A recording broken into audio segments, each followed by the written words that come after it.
Assalamualaikum warahmatullahi wabarakatuh. Sahabat beriman yang dirahmati Allah. Selama ini, kita mungkin berpendapat, orang yang meninggal itu tidak akan merasakan sakit ketika jasadnya dimandikan. Padahal, saat dimandikan tersebut, mayat tersebut menjerit. Diceritakan oleh Aisyah, ketika itu, ia tengah menunggu suaminya, Rasulullah kembali ke rumah. Ia mengucapkan salam, dan kemudian berdiri, untuk menyambut sang Nabi kecintaan Allah tersebut. Duduklah di tempatmu, tidak usah berdiri wahai Ummul Mukminin. Begitu ucap Rasulullah. Rasulullah kemudian ikut duduk bersama Aisyah, kemudian meletakkan kepalanya di pangkuan istrinya tersebut. Aisyah lantas mencari uban pada jenggot Rasulullah dan menemukan 19 helai rambut yang sudah memutih. Aisyah kemudian berpikir dalam hatinya, sesungguhnya baginda akan meninggalkan dunia ini sebelum aku, sehingga tetaplah satu umat yang ditinggalkan oleh nabinya. Maka ia pun menangis, sehingga mengalir air matanya jatuh menetes pada wajah Rasulullah. Sadar terkena tetesan air mata istrinya, Rasulullah pun kemudian terbangun dari tidurnya. Wahai Ummul Mukminin, apa yang membuatmu menangis? Kata Rasulullah. Aisyah kemudian menceritakan, apa yang ia rasakan, setelah melihat uban Rasulullah Shallallahu Alaihi Wasallam tersebut.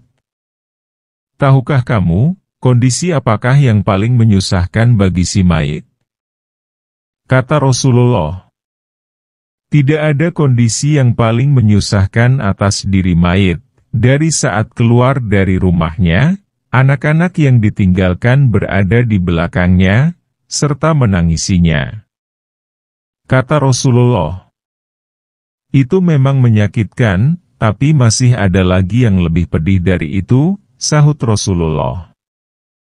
Tidak ada kondisi yang lebih berat atas diri mayit, dari saat dia dimasukkan dalam liang lahat, dan dikubur di bawah tanah.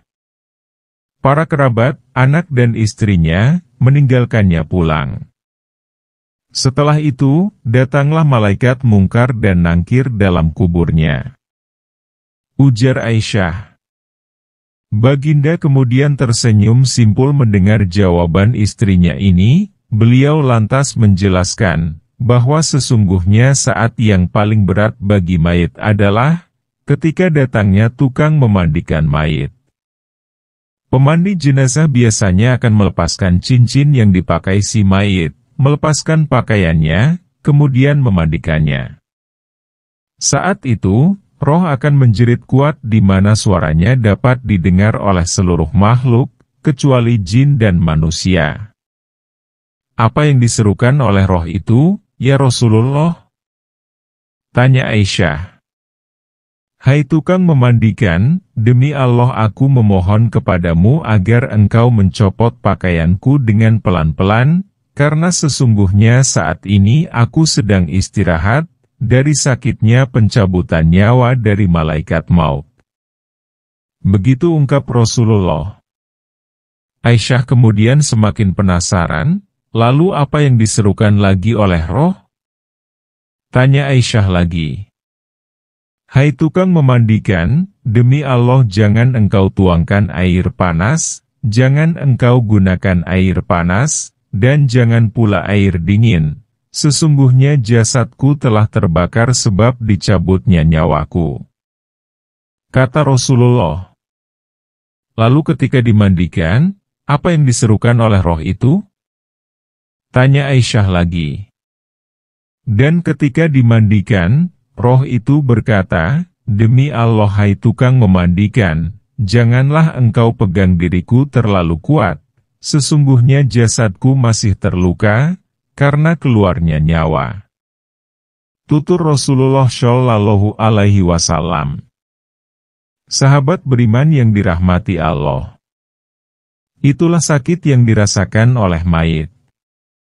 Tentu kita sudah tahu, bahwa saat pencabutan nyawa itu, Rasanya begitu menyakitkan, bahkan Rasulullah Shallallahu Alaihi Wasallam pun merasakan hal yang sama, dan bekasnya masih terasa hingga saat dimandikan.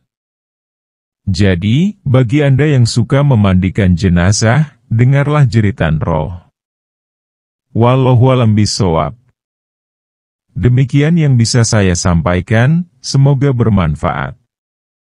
Assalamualaikum warahmatullahi wabarakatuh.